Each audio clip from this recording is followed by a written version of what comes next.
You are now about to witness the awesome, crushing might of, I'm trying to figure out how to let this go public so you guys can hear me. Here we go. Public, save changes. Of, if you can see me, let me know before I get too far into it. Knuckle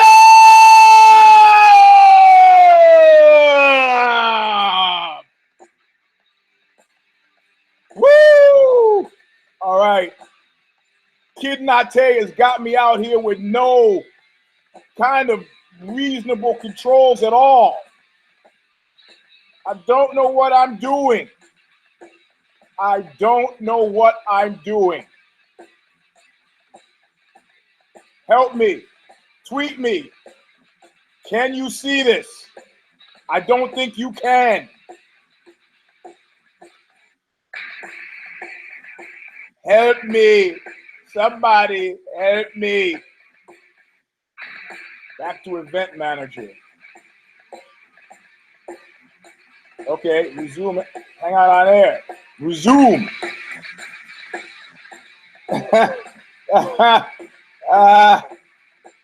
Oh, no, that's not what I want.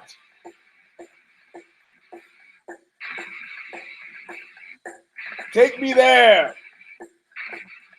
Ah, you can see me. I'm asking you to text me if you can see me. And now I can see that some of you can see me. Why don't you text me? Why do you do this to me? Leaving me out there, not knowing what's going on. Anyway, this is Knuckle Up number 295. I'm your host, Eugene S. Robinson. Let's start with the song that says it all.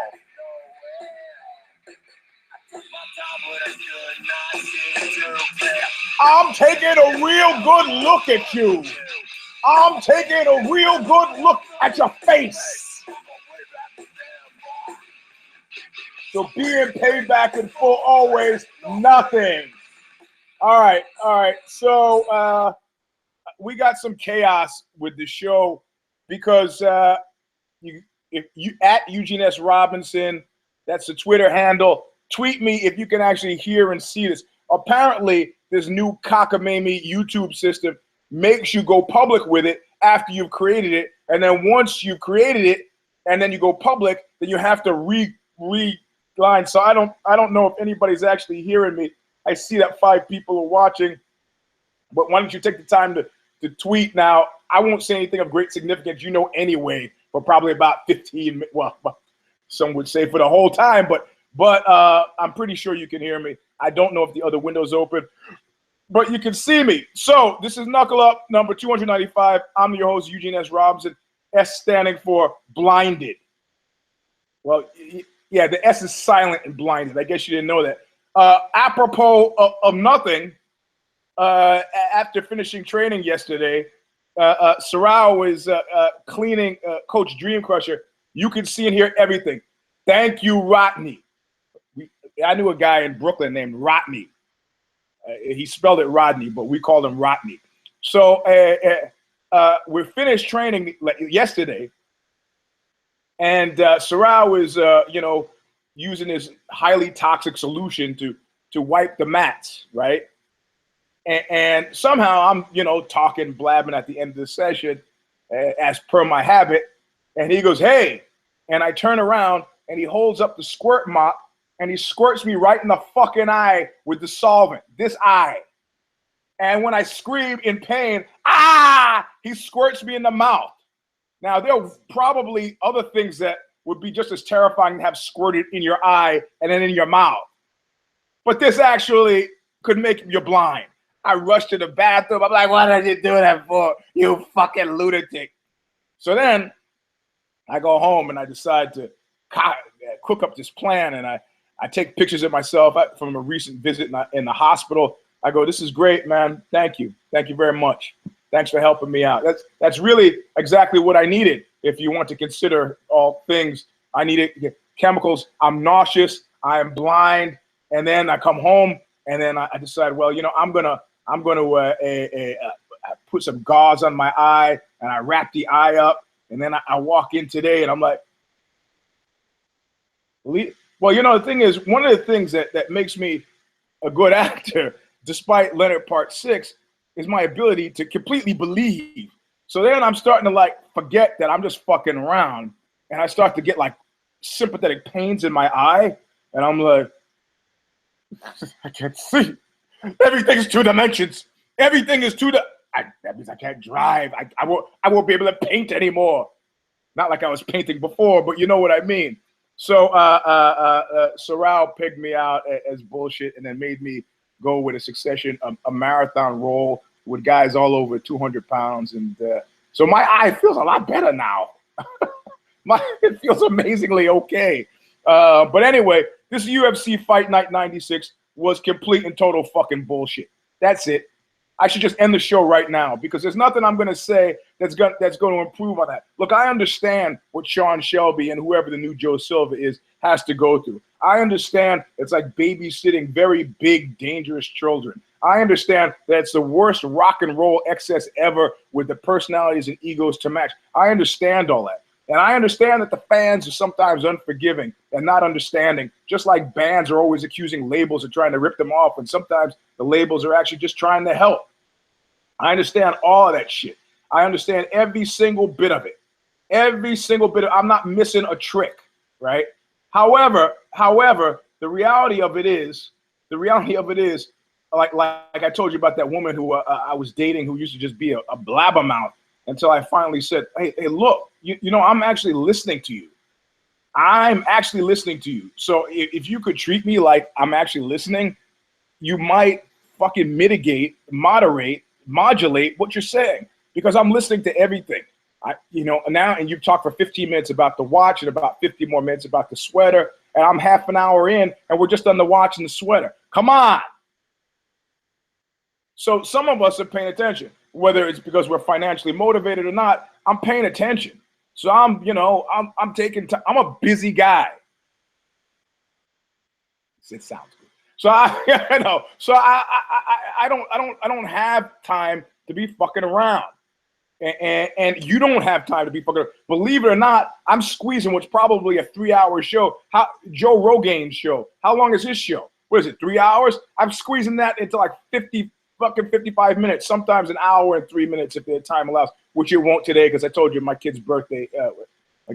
She's turned 18, my middle kid today. But look, okay, let's just go through it. Yeah, I should be happy that most of my picks hit, with the exception of the main one. Why even be tricky and cute? It's like, I'm now obsessed with this thing called, I don't know, maybe you heard of it, fucking.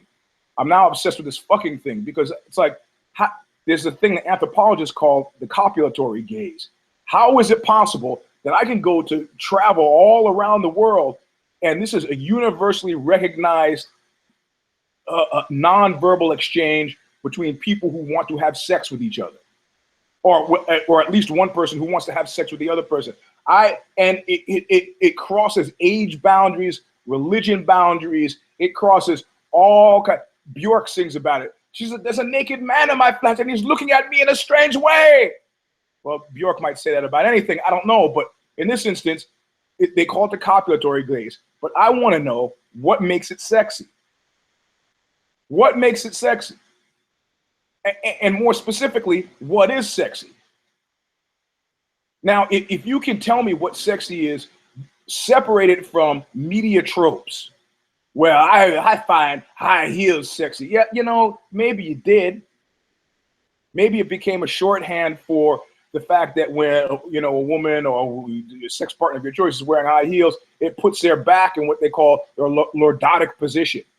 In other words, it thrusts the hips, it thrusts the hips backward, and it thrusts the chest out, reminiscent of a breeding. Nobody's doing that kind of fucking geometrical angle of the dangle shit, but maybe we've internalized it. But what qualifies sexy? What makes, they said, well, symmetrical faces. And look, that has to do with attractiveness. Is attractiveness always sexy? Not always.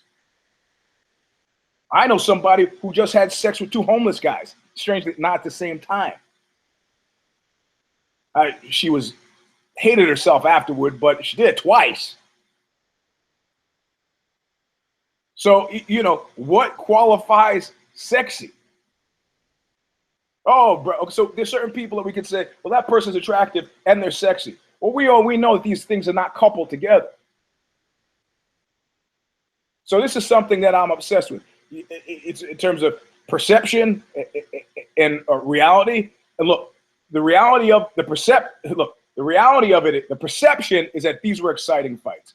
If you read celebrities tweet out, if you read, you know, the pros weigh in, if you read all the attendant press and the media hoo-ha about UFC Fight Night 96, these were exciting fights. That's a perception.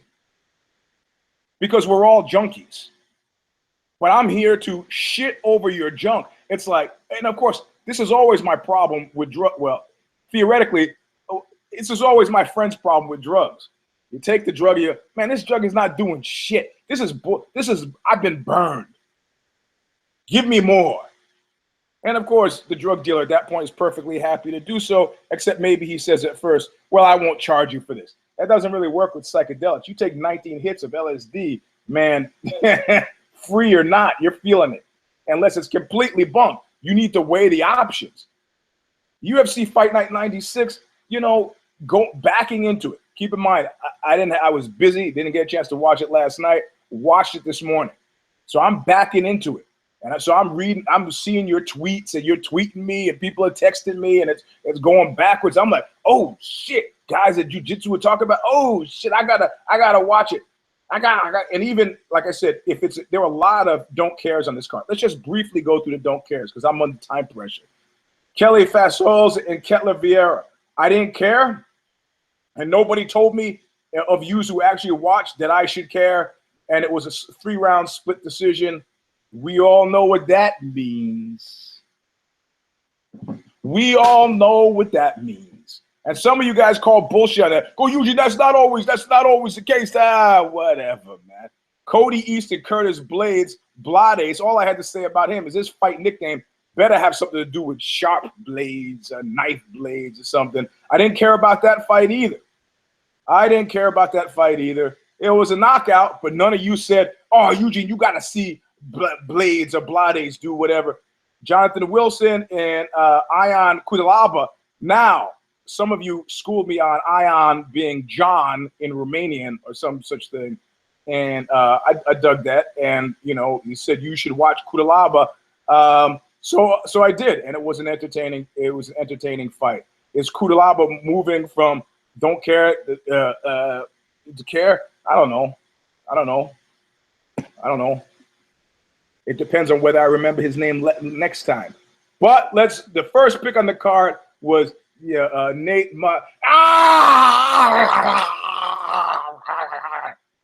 It's an angry show. Hey, look, Dallas. Let me tell you about that guy. Dallas has got the Wookiee.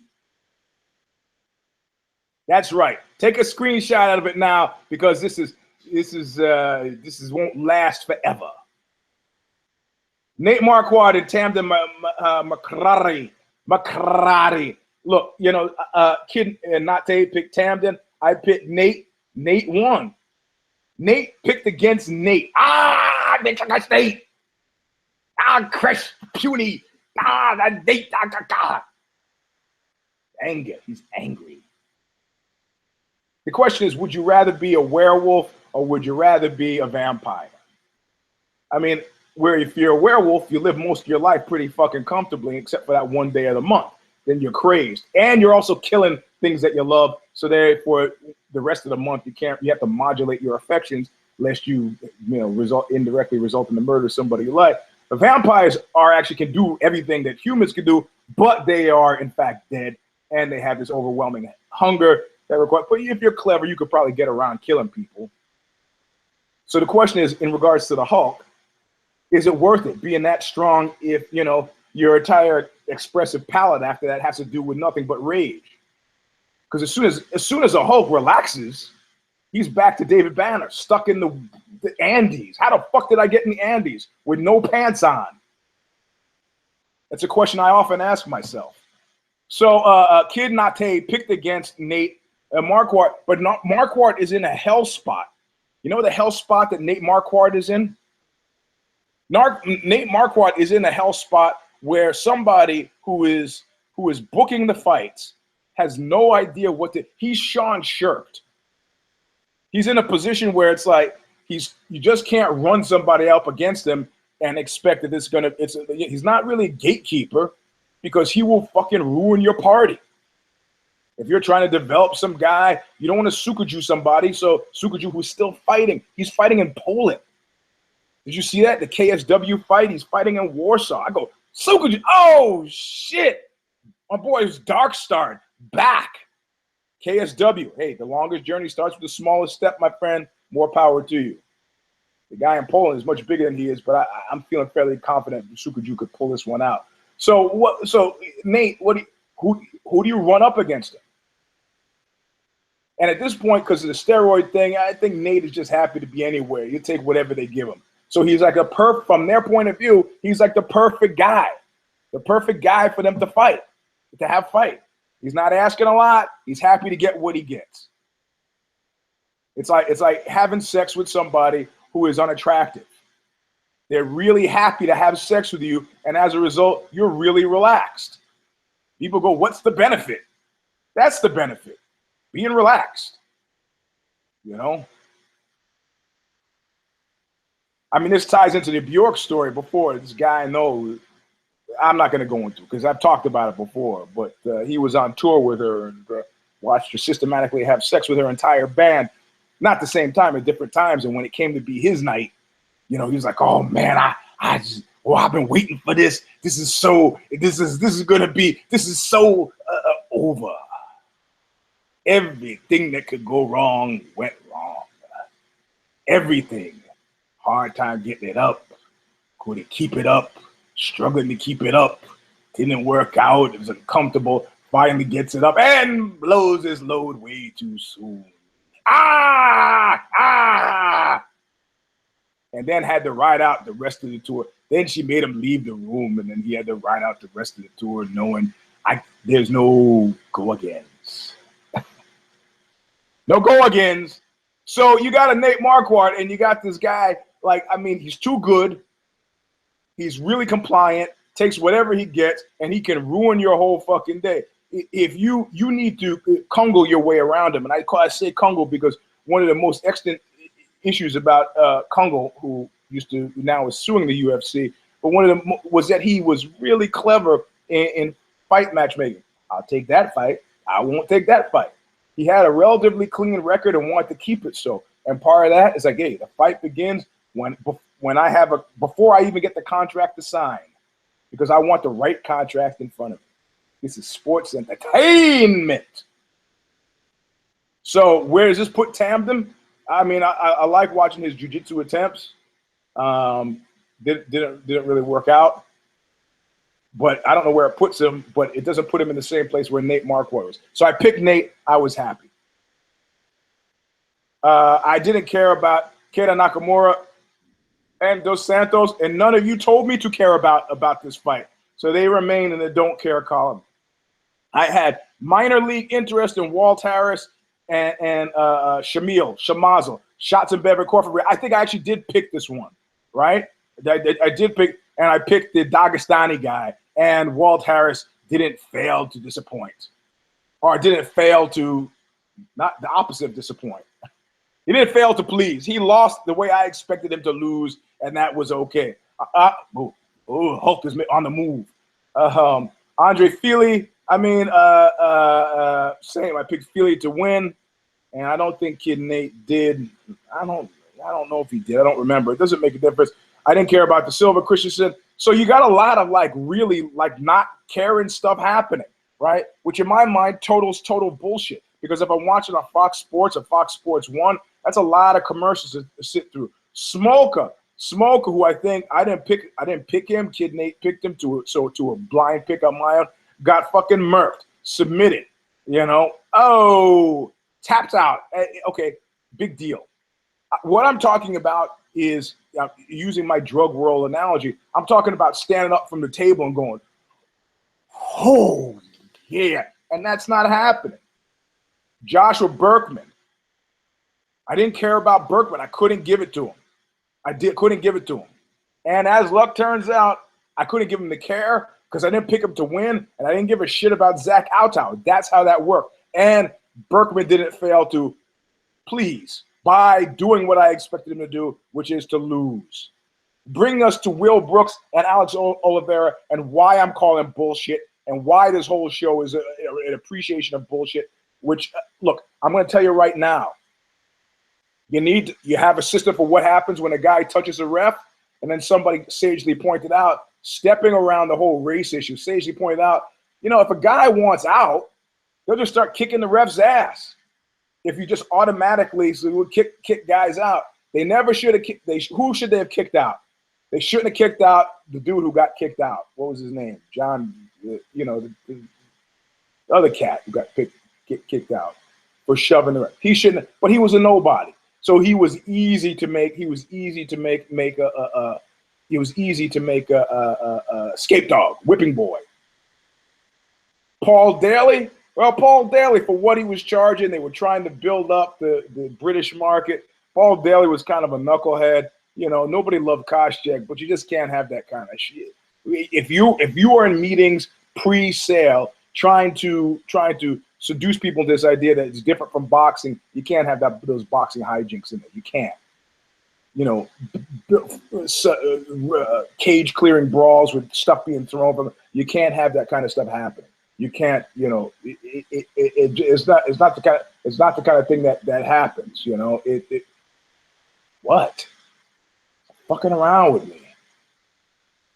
So you can't have it. But I want to say, if you're going to have some kind of outrage, I am presently outraged in this instance, Will Brooks and Alex Oliveira.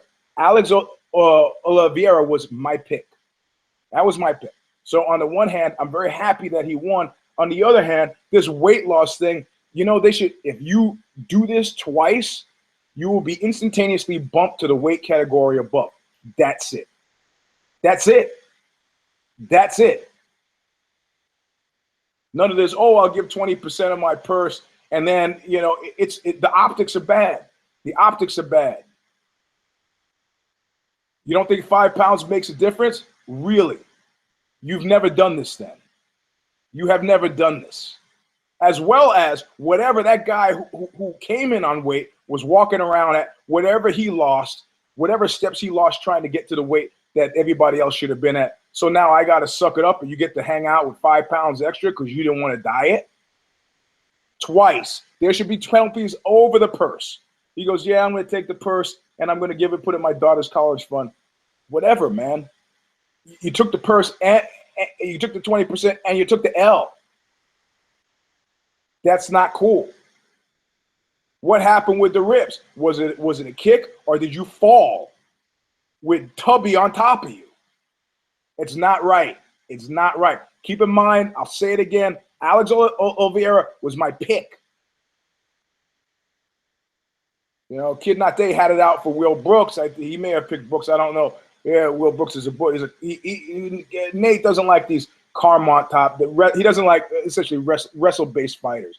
Like he's with Nick Diaz on this one. Right? Hey, homie, you want to lay on your problems for 25 minutes? But the toughest guys I knew were wrestlers. I wrestled. I'm liking to see whether they can upgrade it. And when a guy comes into Sorrells, if he's a wrestler, I like to go with him. And specifically, I like to let him have top position to see if I can get off the bottom. I mean, once you get him on the bottom, then it's easy. They're as easy as anybody else. So the guy comes in over 5 pounds. You know what? I don't want anybody to do anything dangerous, but you gotta lose the weight, man. You gotta lose the weight. You're a professional. You're supposed to have done this before. Or maybe you could do it the way they do acting. Not everybody's going to be ready to go when it's go time, right? So what happens if I'm on Broadway What happens if I'm on Broadway and I have an understudy? It's going to be a drag, but this is a way you could always a bridesmaid, never a bride. You could be that bridesmaid. They could do a secondary or tertiary thing so that if something happens, so you know, okay, Oliveira's like, well, shit, I lost 20%. I still get the W. Fuck that. You don't make weight. Number 2 guy steps in. We have weight categories for specific reason because you were the toughest guy in that weight category. Not a little bit above, and that 5 pounds is not a little bit. Not at all. He's saying that he couldn't have lost that weight. Anybody who wrestled knows in a number of different hours you could have lost that 5 pounds. I don't know how do they do it? Do they give you time to lose the weight? I don't know. But it's straight up bullshit. It's straight up bullshit. I'm not even going to get into the taunting. I mean, this is DC and his commentating said it best. Like, hey, Jack, the guy disrespected you. Hey, I was in a dressing room at a festival. We played a Door festival in Belgium, and the Brits have understood that music is a real commodity, right? It's an industry, and they build pipelines. They really help their artists. Not much. It's like playing the U.S. It's not like you automatically get a hotel if you play shows there, or they give you food vouchers like they do on the continent. But they understand generally that there's an infrastructure designed to help advance the fortunes of musical artists in a way that doesn't really exist in America. So you get these guys who can actually do this pretty early on as their jobs. So we're in the backstage room, and these guys that you can see are being touted as like the next big thing. Maybe it was Dotson, something. And so we're being interviewed on the radio, and there's a potted plant next to me. And one of the British guys, they're drinking, smoking, and talking and laughing. I don't care. We got mics. They can hear us on the radio. The guy toddles over, and he starts pulling his penis out. I go, oh, yo, bro, what the fuck are you doing? He goes, oh, it's all right, man. I'm just going to piss in this plant. I go, the fuck you are. I'm sitting here, and I don't want to have to smell your piss when I do this interview, and I don't want to have to smell it when I come back, use a toilet. I don't want to have to wait outside. I go, you can wait outside for a urinal, or you could piss your pants unconscious. It's your choice. But you're not pissing in that plant. And the guy kind of towels up like, asshole. The point is, look, there's standards. There's standards. You don't piss in the pot by my head. You don't fucking taunt the guy when you are aggressively in arrears. And if you had the understudy, and the understudy would get more money just for being ready. Look, I know it's not my fight, but look, I got to do like it's my camp. Like I got to do. I get money. You could be the world's most famous understudy. It's like being a backup quarterback. You got to have it. Can't have these guys coming in 5 pounds. You cannot have it. It should not happen again. Don't want to hear it. And don't act like this is punitive, because Anthony Rumble Johnson was out, OWT out, like Fred Flintstone would have said, until he changed his weight category. It could be the best thing that happened to you. But don't be fucking coming in and high-fiving and low-fiving and jumping around and trying to get the crowd. You're 5 pounds overweight. And as far as I'm concerned, had that fight not been stopped, and maybe had it been Big John reffing, it wouldn't have been stopped. You're not winning it. You were my pick, but that was some straight-up bullshit. Oh, he disrespected me. He disrespected you because you're a fat fuck. That's why he disrespected you. Don't come in overweight. I've been running around that pyramid down in Long Beach trying to lose weight because I came in 1 pound overweight. Oh, and then I went to the fight. Man, Jesus Christ, I'm tired. I'm beat because I've been running around the sun in the sweatsuit, a sauna suit. It's the name of the game. Don't do it. Stay at home. Some guy pulled up next to me. He's drinking a big gulp. Steps on the scale. He's over. He's like, fuck it. I go, man, that guy's probably running around the building. They called his name 3 times. You are DQ. No, he just went home. Went home. Fuck it. Fuck you. Then go home. But this is straight up bullshit. John Lineker and John Dodson, and this is my last, and I got to go. John Lineker and John Dodson, this fight was straight up bullshit. I don't care who you are. who you are, I do not care. You are those people who are like this 14-year-olds that have a couple of sips of beer and they're like, oh man, I'm drunk. Now, because this fight wasn't any good. It straight up sucked. Now, I could be upset. I just finished watching it. I could be a little bit upset, but, you know, I'm going to have to go with Nick Diaz. Did you follow Nick's Twitter feed? Nick said right decision was made. This guy is running the whole fight. Dodson was my pick. But I didn't want to see Dodson win that fight. You know, hey, there's a guy sitting at home right now, Caleb Starnes. Wasn't he the guy who, that's part of my strategy, and he was literally like running. What? Unless your name is Hector, and this is the Iliad, I don't want to see you running around any structure. Wasn't it Hector who was the one who was being chased and was running around? Do I have that wrong? Somebody who's specialized in classics could fill me in. It was straight up bullshit. I don't, you know, they're singing the guy's praises. Oh, he's surgical. His fight. Oh, he's just slipping and he's, yeah, you know what? No, you know what? No.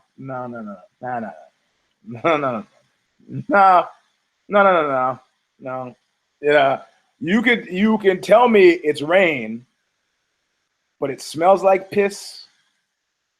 It looks like piss. And God love you, it tastes like piss. Or in this instance, a chemical solvent that your coach sprays in your eyes and your mouth. And those of you who don't know what I'm talking about, you got to go back to the beginning of the show.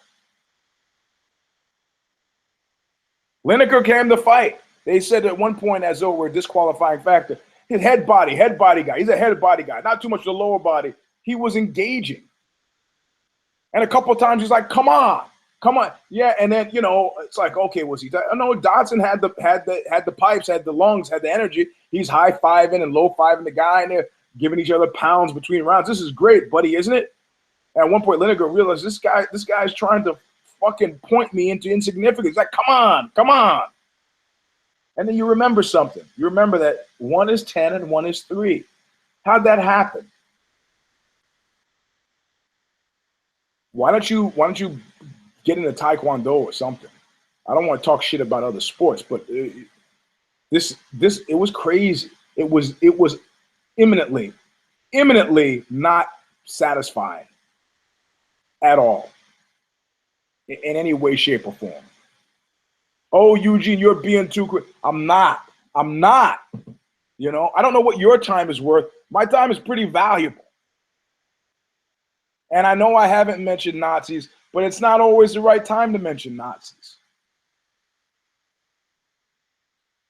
Not always the right time. I'm on in the Martin Amis book I'm reading. I'm on the section where they're talking about the Sunder Commandos, the saddest men on the face of the earth. And they said, look, I can't help these guys, but there are 2 things you must do. State an age over 18 and say, I have a trade. I mentioned that last week's show. I don't know if you got it. Might save your life. I've said it before and I've said it again. Sometimes a person's life depends on the merest scrap of information, and that was 2 of them. But I have nothing with Nazis today. But I do have the fact that Dodson, who should have been fighting with a certain amount of urgency, like his career depended on it, didn't fight with any kind of urgency. So what he's trying to effectively do is get himself into a Nate Marquardt section where he's like, or Joe Lozon, where he's a regular kind. I don't complain. I show up. But I'm not fighting entertaining fights. That's the last piece. Chris Rockwell said to me from Island Records, you need 3 things for me to think a band who's going to succeed in rock and roll. They have music, look, and attitude. So punk. So why don't you like punk rock? Yeah, lots of attitude, but the music wasn't there, and the look was so-so. All 3 of those things, you know. And they go, why didn't you sign Madonna? He's like, yeah, I just didn't think. Big deal. I didn't get any vibe off of Madonna. This is the same guy who signed U2, signed the B-52s, Tom Waits, and the blah, blah, blah, blah, blah. But the 2 Johns here in this fight, I mean, Dodson could be sitting somewhere at home and go, I got a raw deal, Shamus. Yeah, your kind always does, because The most stunning events in the week were not your fight. There's still fucking McG saying, who the fuck is this guy about Jeremy Stevens? There's a UFC press release about Anthony Kiedis and Flea, those freaking pricks from the Red Hot Chili Peppers, the suckiest sucks of ever, being now part of some investment group that I told you big things would happen. I told you when William Morris and IMG came together and bought the UFC that this was going to be synergies, that all of a sudden that you were like, they are doing shit that you don't even know what's happening.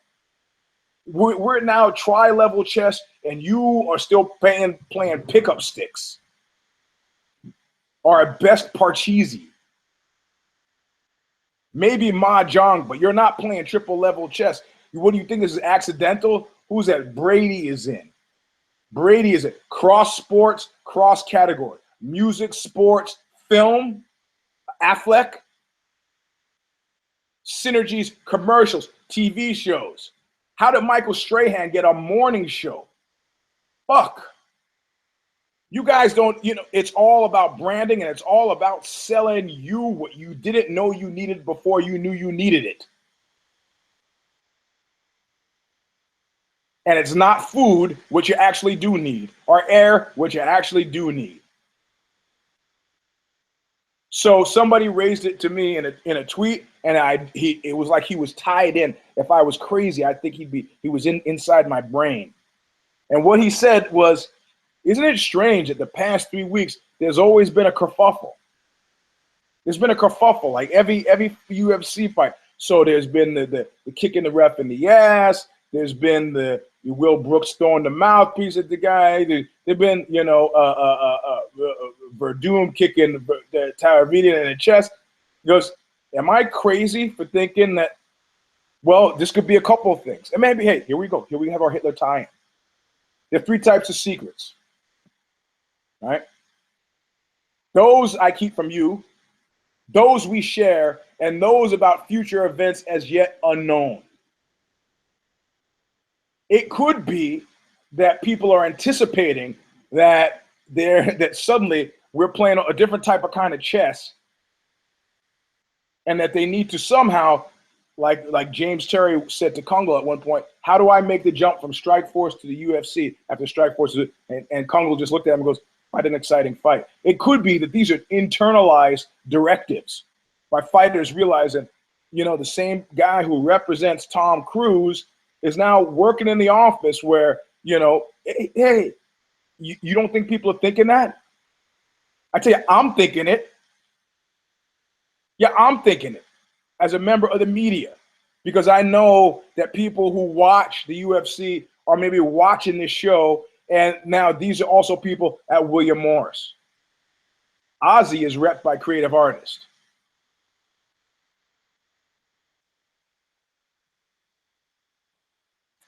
So it could be internalized. I'm not going to take the extra step to say that, competition is the lifeblood of trade, fellas. Let's see some competition. Let's see some blood. That the bald one, Sean Shelby, and whoever the new Joe Silva is saying, hey, you guys, man, we need to amp it up. We got eyes on us. All eyes on us. How much cachet does throwing your mouthpiece at a guy get? I think it was a genuine moment. Or is it a secret kept from us? Is it a secret they share? Is it a secret he shares? Is it kept from us? Or is it about future events as yet unknown? Or is it just an accident? It's just been a lot. There have been a lot. Or is it on the down market cards? These guys are under a lot of pressure because the down market card placement tells them shit about themselves they don't want to know. It's one of the 3, but these 3 overlay the other 3, so it's confusing. It is confusing. But this fight, I don't care. Like I told Tommy Lee from Motley Crue after they put out Generation Swine, and I saw him at the 20th anniversary party, the Hustler 20th anniversary party. I said, man, I don't care what anybody says.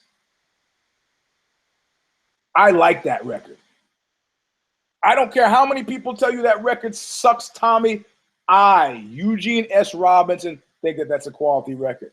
This is the exact opposite. I don't care how many people tell you UFC Fight Night 96 was worth a good goddamn. It was absolutely not worth a good goddamn. Show me. And I'm going on a pure drug basis.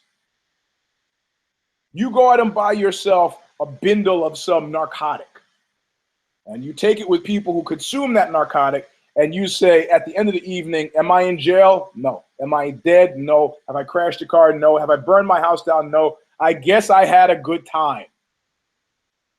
How much did I pay for said narcotic? You notice that guy who put out that book, Rootin' Tootin' Lootin', where he broke down what happened in the riots, April 29th in LA.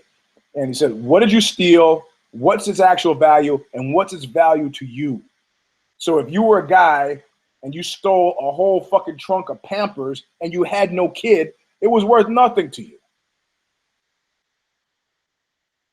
I have to say in this instance that's what that's about. Like, you get the drug. Was it good? Was it not? I'm looking at UFC Fight Night 96 and the amount of time I invested in it and what I got out of it. And I have to say, honest to God, that it wasn't worth it. It wasn't worth it. And I'm an easy freaking mark. Don't put me in a position where I feel like I gotta be here, like I'm forcing myself to do it. As we close in on round number 251, this is not something that's factored into my consideration. I'm not a freaking lifer. Yeah, Mr. Larry, Mr. Cohen, the Rick Moranis character from SCTV. You know why you don't know where to go and call me LaRue? Because you never come and see me. You don't need me. UFC, you don't need me. You got lots of other guys. You got lots of other guys to talk it up. I got other things I need to think about. So that's it. Time to go. Short show. I'm talking as fast as I can. I'm a native New Yorker, and I'd go on a little bit. I did get the organic Nazi reference in there. I think that I think I figured out how to go public on it so that you've been able to see it. And you got 28 people, it says, watch it. So I won't. You'll be able to watch it on YouTube for the rest of the night. I gotta go. I won't be able to write the intro to it till I get back later. Yeah, my nose is itching. I don't know. It's so I'm gonna blame the Hulk. But yes, hey, you raise your hand to me, you prick. But thanks for listening. Sign up at the Twitter thing at Eugene S. Robinson. Or Instagram. I think I'm Mr. Sleep 3. If you don't have pictures up on your Instagram, don't send me shit, because to me it just means you're a spy and I won't okay you. You can read me at Ozzy.com when they're not running articles that about Crusaders, and they actually run one of my freaking 40 unrun pieces. And these days, if you want to look at the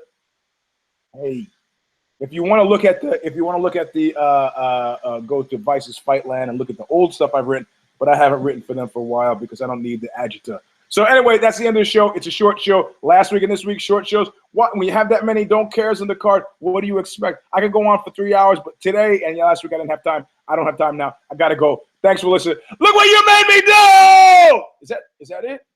That is it, right? That's what I say. I'm under pressure. I can't think. Look what you made me do! No, what tonally? I'm screwing it up. Look what you made me do! Look what you made me. I gotta listen to the old shows to figure out how I used to do it. Somehow, somebody figure it out. Let me know the syllables. How do I do it? Look what you made me do. Look what. We'll see you tomorrow with If I Did It. So we're gonna special If I Did It early tomorrow morning. We'll see you soon. Look what you made me do.